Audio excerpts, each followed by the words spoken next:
Good morning students. આજે આપણે ધોરણ 10 વિષય ગુજરાતી જેમાં ગદ્ય 6 જેનું નામ છે સામગ્રી તો સમાજની છે ને. તો આગળના લેક્ચરમાં આપણે પાઠ સ્ટાર્ટ કર્યું હતું અને આજે પાઠ પૂરો કરી અને આપણે સ્વાધ્યાય ચલાવીશું. તો અધૂરો પાઠ છે ત્યાંથી આપણે સ્ટાર્ટ કરીશું. પેજ નંબર 29 ઉપર છેલ્લો પેરેગ્રાફ છે ત્યાંથી આપણે સ્ટાર્ટ કરીશું. તો ગદ્ય 6 એનું નામ છે સામગ્રી તો સમાજની છે ને અને લેખક છે વિકાસ શર્મા અને સાહિત્ય પ્રકાર છે પ્રસંગ કથા. તો પ્રસંગ જે છે એના ઉપરની આ વાર્તા આ પાઠમાં આપવામાં આવી છે કે સામગ્રી તો સમાજની છે ને. તો આપણે આજે પાઠ પૂરો કરીને સ્વાધ્યાય જોઈશું. થોડા સમાનાર્થી શબ્દ જે પાઠમાં આવે છે તે બોર્ડ પર લખ્યા છે. ગીર્દી શબ્દ છે. ગીર્દી એટલે ભીડ. સમાનાર્થી શબ્દ છે. ગીર્દી એટલે ભીડ. નિસ્બત શબ્દ છે. તો નિસ્બત એટલે નાતો. મક્કમતા શબ્દ છે તો દ્રઢતા. મક્કમતા શબ્દનો સમાનાર્થી અર્થ થાય છે દ્રઢતા. પછી સાચી જોડણીવાળા શબ્દો. તો પાઠમાં જે શબ્દ છે એમાંથી આપણે બોર્ડ પર લખ્યા છે સાચી જોડણીવાળા શબ્દો જે તમારે એક્ઝામમાં પૂછાયેલા છે. તો દિલગીરી. તો તમારે 4 વિકલ્પ આપેલા હોય, 3 રોંગ ખોટા આપેલા હોય ને એક સાચું આપેલું હોય. તો આ રીતે દિલગીરી લખેલું હોય તે તમારો આન્સર સાચો. મક્કમતા શબ્દ આ રીતે લખવામાં આવે છે. ત્યાર પછી રૂઢિપ્રયોગોના અર્થ જે તમારા પાઠમાં આવે છે તે શબ્દ લખ્યા છે. રૂઢિપ્રયોગોના અર્થ આપણે જોઈએ છે. આંજી નાખવું. આંજી નાખવું તો પ્રભાવિત કરવું. આંજી નાખવું એટલે પ્રભાવિત કરવું. પાઠ ભણાવવો. પાઠ ભણાવવો. ખો ભૂલાવવી. ખો ભૂલાવવી. છોભીલા પડવું. છોભીલા પડવું તો શરમ અનુભવવી. પાઠ પૂરો થાય છે ને એન્ડમાં શબ્દ આવશે છોભીલા પડવું, શરમ અનુભવવી. આંખ ન ઉઘડવી તો જાગૃત ન થવું અથવા સભાન ન થવું એમ પણ કહી શકાય. આંખ ઉઘડવી તો જાગૃત ન થવું અથવા સભાન ન થવું. તો બોર્ડવર્ક કર્યું છે તે તમારે નોટબુકમાં સારા અક્ષરે લખવાનું. તો હવે તમારે પેજ નંબર 29 પર ધ્યાન રાખવાનું છે. 29 પેજ અને ગદ્ય છે 6. સામગ્રી તો સમાજની છે ને. તો 29 પેજ ઉપર છેલ્લો પેરેગ્રાફ છે ત્યાંથી આપણે સ્ટાર્ટ કરીશું અને એના પહેલાંનો પેરેગ્રાફ છે ત્યાં આપણે જરાક જોઈ લઈએ છીએ. તો પહેલાં એના ઉપરના પેરેગ્રાફમાં ધ્યાન રાખજો. પેલી વૃદ્ધ સ્ત્રીઓ તો ગુસ્સે થઈ ગઈ. પેલી વૃદ્ધ સ્ત્રીઓ તો ગુસ્સે થઈ ગઈ. તેમાંની એક જણીએ પોતાનો ફોન કાઢ્યો અને તેમાંની એક સ્ત્રીએ પોતાનો ફોન કાઢ્યો અને કોઈકની સાથે વાત કરી અને બીજા કોઈ વ્યક્તિ સાથે તેણે વાત કરી. થોડી વારમાં તો સોશિયલ સિક્યોરિટીનો યુનિફોર્મ પહેરેલો, જે સોશિયલ સિક્યોરિટીનો યુનિફોર્મ પહેર્યો છે ને તે પહેરેલો એક જણ ત્યાં આવી પહોંચ્યો. એક વ્યક્તિ ત્યાં આવી પહોંચે છે. જે બધું બન્યું તે જાણીને તેણે તો અમને 50 યુરોનો દંડ કર્યો. તો 50 યુરોનો દંડ કર્યો. તો એમને 50 યુરોનો દંડ થયો હતો. તે આપણે આગળના લેક્ચરમાં ત્યાં સુધી જોયું હતું. અમે શાંત રહ્યા. સ્થાનિક મિત્રોએ 50 યુરોનો દંડ ચૂકવી દઈને તેની પાસે ફરી ફરીને પોતાની દિલગીરી વ્યક્ત કરી. સ્થાનિક મિત્ર, તેમના જે ત્યાં રહેનાર મિત્ર હતા, તેમણે ફરી ફરીને પોતાની દિલગીરી વ્યક્ત કરી. અને યુરો એટલે યુરોપના દેશોના સમૂહે અપનાવેલ ચલણ. તો ત્યાંનું ચલણ 50 યુરો. જે દંડ રૂપે તેમણે વસૂલ્યા અને તેમના મિત્રએ સ્થાનિક મિત્રએ પણ આપી દીધા. હવે પેરેગ્રાફ છે ત્યાંથી જુઓ. પેલા ઓફિસરે કડક અવાજમાં મક્કમતાથી અમને કહ્યું. ઓફિસરે મક્કમતાથી કહ્યું, તમને જોઈતું હોય તેટલું જ તમે ખાઈ શકતા હો તેટલું જ મંગાવો. કારણ કે તેઓએ જમવાનું બાકી રાખ્યું હતું. એમને એમ જમવાનું મૂકીને ઊભા થઈ ગયા હતા. તો આ જોઈને પેલી સ્ત્રીઓએ ફરિયાદ કરી. એટલા માટે તેમને 50 યુરોનો દંડ ભરવો પડે છે. એટલે કે જે તમે ખાઈ શકતા હો તેટલું જ મંગાવો. પૈસા તમારા છે પણ બધી સાધન સામગ્રી તો સમાજની છે. એટલા માટે અહીં પાઠનું નામ આપ્યું છે કે સાધન સામગ્રી તો સમાજની છે. તો વ્યર્થ બગાડ કરવો જોઈએ નહીં. અહીં આપણને બોધ મળે છે, ઉપદેશ મળે છે. કોઈ પણ પાઠ છે તો એ આપણને ઘણો બધો ઉપદેશ જ્ઞાન આપનાર છે. કોઈ પદ્ય છે તો તેના પરથી પણ આપણને બોધ મળે છે, ઉપદેશ મળે છે, ઘણું બધું આપણને જ્ઞાન મળે છે. તો સાધન સામગ્રી તો સમાજની છે ને એટલા માટે કહ્યું છે.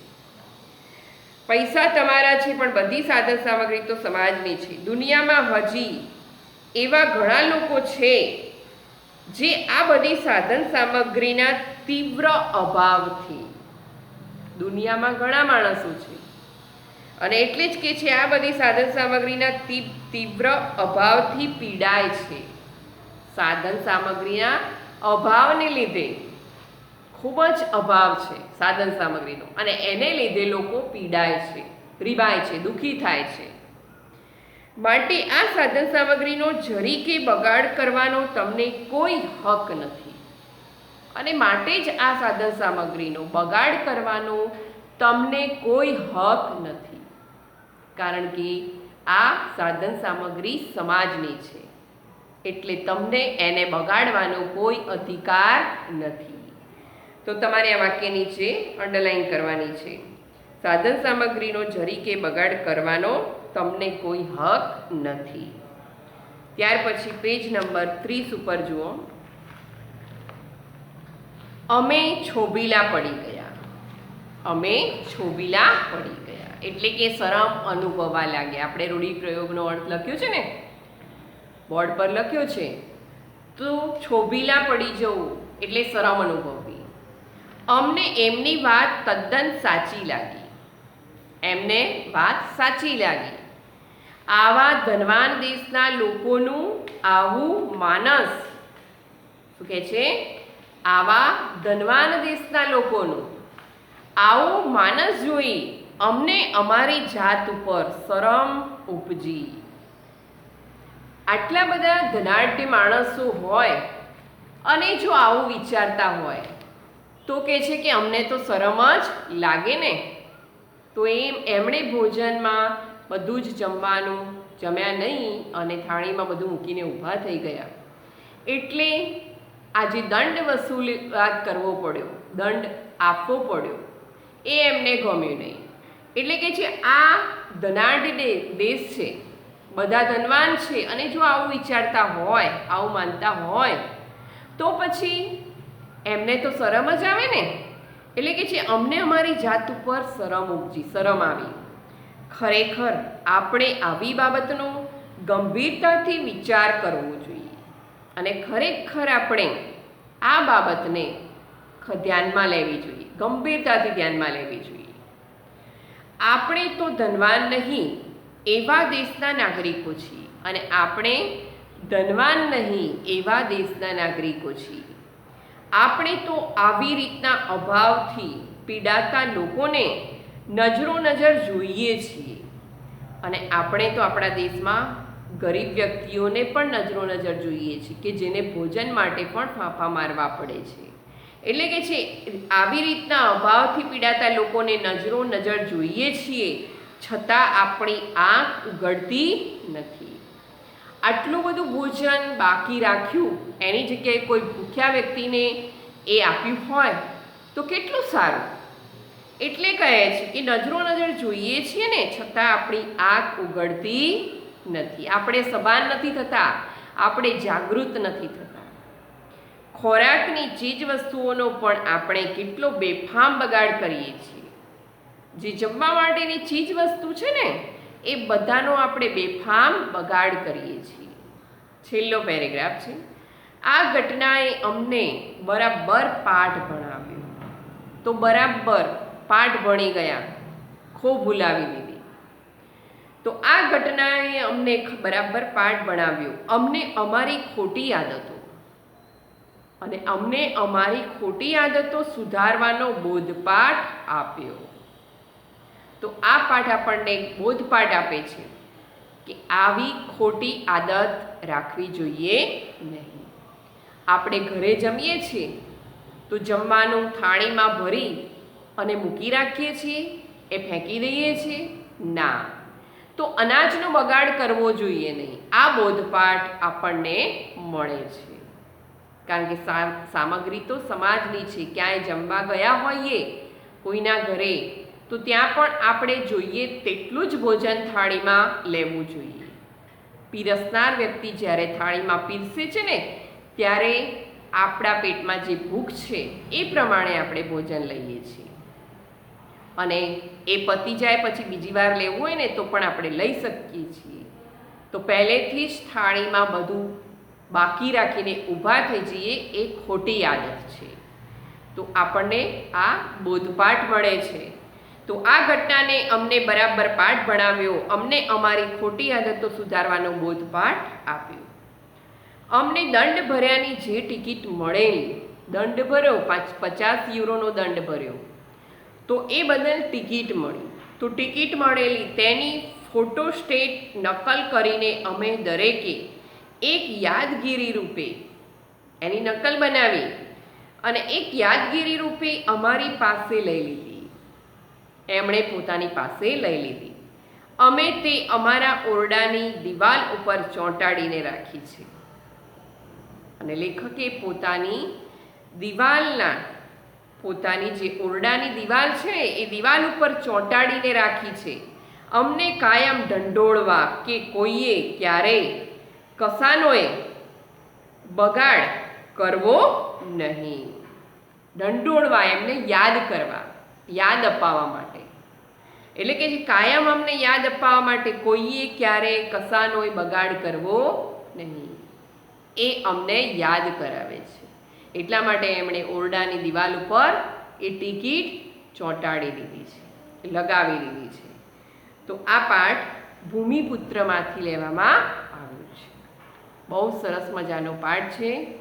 આ પાઠ પૂરો થઈ ગયો. તમે વિડીયો લેક્ચર જોઈ લો તો તમારે પાઠ પૂરો વાંચી લેવાનો. તો તમને પાઠમાં પૂરી સમજણ પડી જશે કે પાઠમાં શું કહેવા માંગે છે. આપણે સ્ટાર્ટ કર્યું ત્યારે પણ કહ્યું હતું કે પાઠમાં શું કહેવા માંગે છે.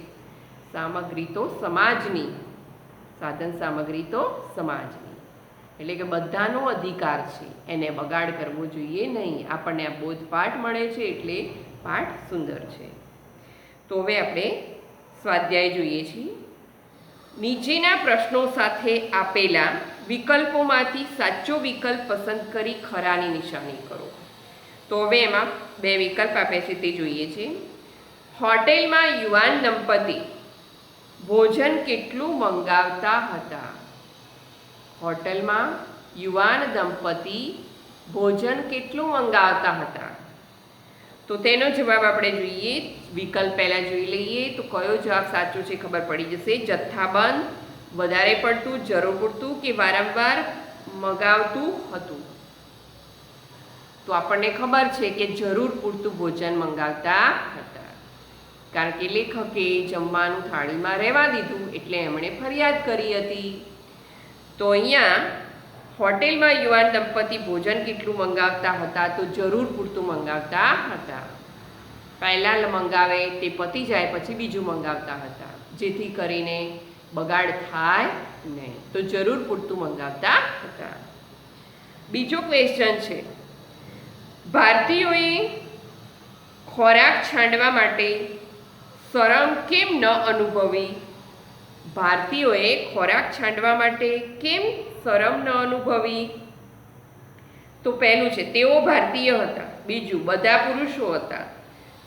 તેઓ વિદેશી હતા. અને ચોથું, ખોરાકના પૈસા ચૂકવ્યા હતા. ખોરાકના પૈસા ચૂકવ્યા હતા. તો ભારતીયોએ ખોરાક છાંડવા માટે શરમ કેમ ન અનુભવી? છાંડવા શબ્દનો અર્થ બાકી રહેલું, વધેલું.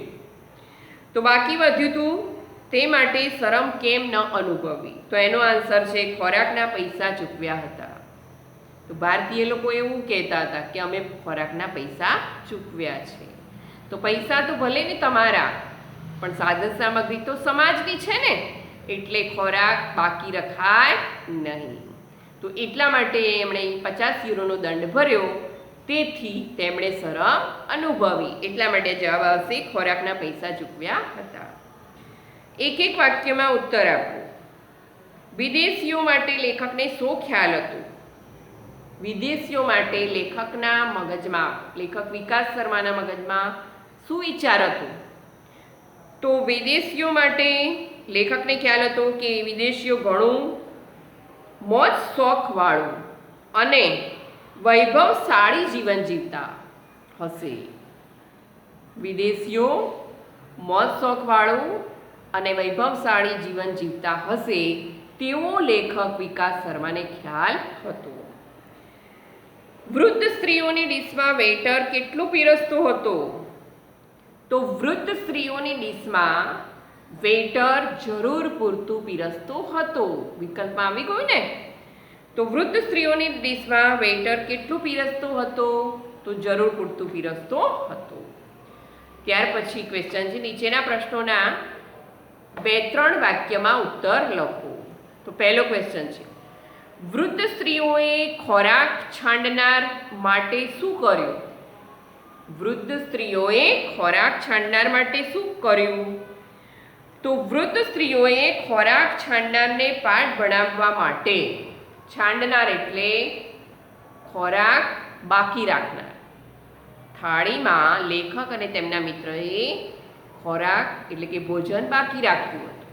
એટલે ખોરાક છાંડનાર શબ્દ વાપર્યો છે, ભોજન બાકી રાખવું. તો વૃદ્ધ સ્ત્રીઓએ ખોરાક છાંડનારને પાઠ ભણાવવા માટે ફોન કરી સોશિયલ સિક્યુરિટીને જાણ કરી. એમણે સોશિયલ સિક્યુરિટીને જાણ કરી. એક સિક્યુરિટી ઓફિસર આવ્યો અને ત્યારે એક સિક્યુરિટી ઓફિસર હાજર થઈ ગયો. જે બન્યું તે જાણીને તેણે ખોરાક છાંડનારને 50 યુરોનો દંડ કર્યો. હવે જે બનાવ બન્યો તે જાણ્યો અને ખોરાક છાંડનારને 50 યુરોનો દંડ કર્યો. એટલે કે યુરોપનું ચલણ છે. બીજો ક્વેશ્ચન છે, સિક્યુરિટી ઓફિસરે શું સમજાવ્યું? સિક્યુરિટી ઓફિસરે શું સમજાવ્યું? તો સિક્યુરિટી ઓફિસરે સમજાવતા કહ્યું, તમને જોઈતું હોય તેટલું જ. એણે કહ્યું ને, આપણે અત્યારે પાઠના એન્ડમાં જોયું કે તમારે જોઈતું હોય તેટલું જ તમે ખાઈ શકતા હો તેટલું જ મંગાવો, વધારે નહીં. પૈસા તમારા, પૈસા ભલે તમારા રહ્યા, પણ સાધન સામગ્રી તો બધી સમાજની છે. પાઠનું નામ આવ્યું ને કે સાધન સામગ્રી તો બધી સમાજની છે. દુનિયામાં હજી એવા ઘણા લોકો છે, દુનિયામાં હજી ઘણા બધા લોકો એવા છે કે જે આ બધી સાધન સામગ્રીના તીવ્ર અભાવથી પીડાય છે. આ જમવાનું પણ લોકોને મળતું નથી. એટલે કે સાધન સામગ્રીના અભાવથી પીડાય છે એવા ઘણા લોકો છે. માટે આ સાધન સામગ્રીનો જરીકે બગાડ કરવાનો તમને કોઈ હક નથી. તો આ સાધન સામગ્રીનો બગાડ કરવાનો તમને કોઈ હક નથી, કારણ કે સાધન સામગ્રી તો સમાજની છે. પૈસા ભલે તમારા હોય, ઘણા દુનિયામાં ભૂખે મરે છે, પીડાય છે, ભૂખથી ટળવળે છે. તો આ સાધન સામગ્રી સમાજની છે, તમને આ બગાડવાનો કોઈ અધિકાર નથી. ત્યાર પછી પ્રશ્નનો સવિસ્તાર ઉત્તર લખો. તેમાં એક ક્વેશ્ચન છે, ભૂલ કરનારાએ દંડની ટિકિટની ફોટોસ્ટેટ નકલ કરી ઘરની દિવાલ પર કેમ રાખી?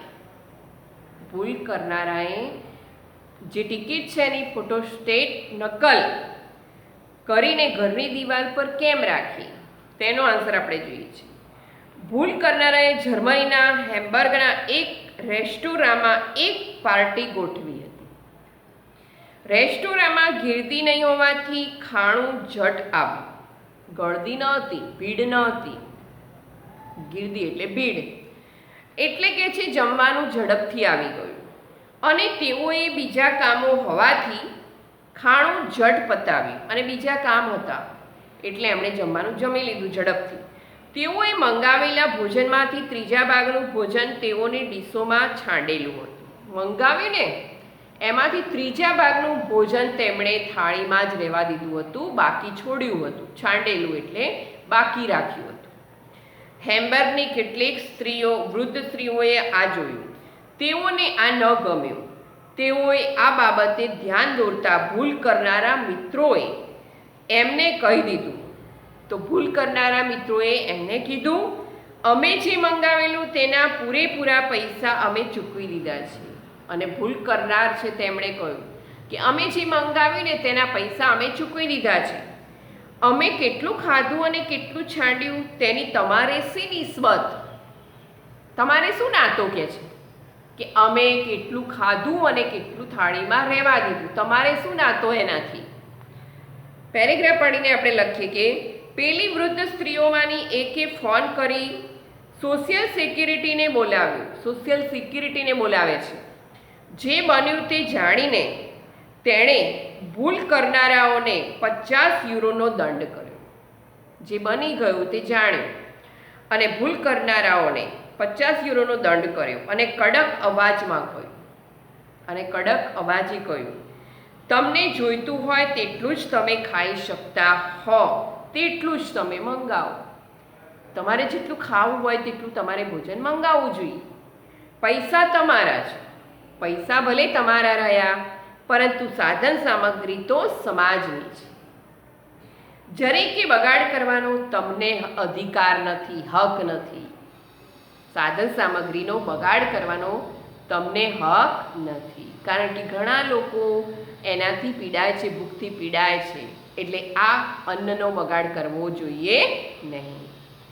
આથી પોતાને આ બાબતે કાયમ ઢંઢોળવા દંડ ભરનારાએ દંડની ટિકિટની ફોટોસ્ટેટ નકલ કરી ઘરની દિવાલ પર ચોંટાડી દીધી।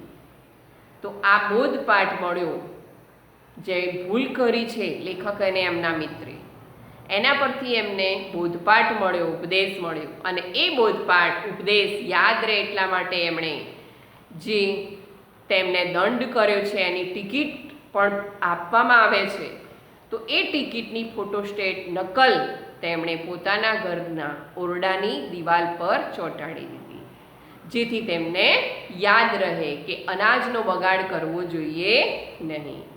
તો આ પાઠ પરથી આપણને બોધ મળે છે, ઉપદેશ મળે છે, એટલે કે પાઠ ખૂબ જ સરસ છે, બોધપાઠ આપતો। સાધન સામગ્રી તો સમાજની છે ને। તો આપણે પાઠ પૂરો કર્યો અને તેનો સ્વાધ્યાય પણ જોયો। સમાનાર્થી શબ્દ, સાચી જોડણીવાળા શબ્દ અને રૂઢિપ્રયોગના અર્થ પણ આપણે આજે જોયા। તો હવે પછીના લેક્ચરમાં ફરી મળીશું। Good day.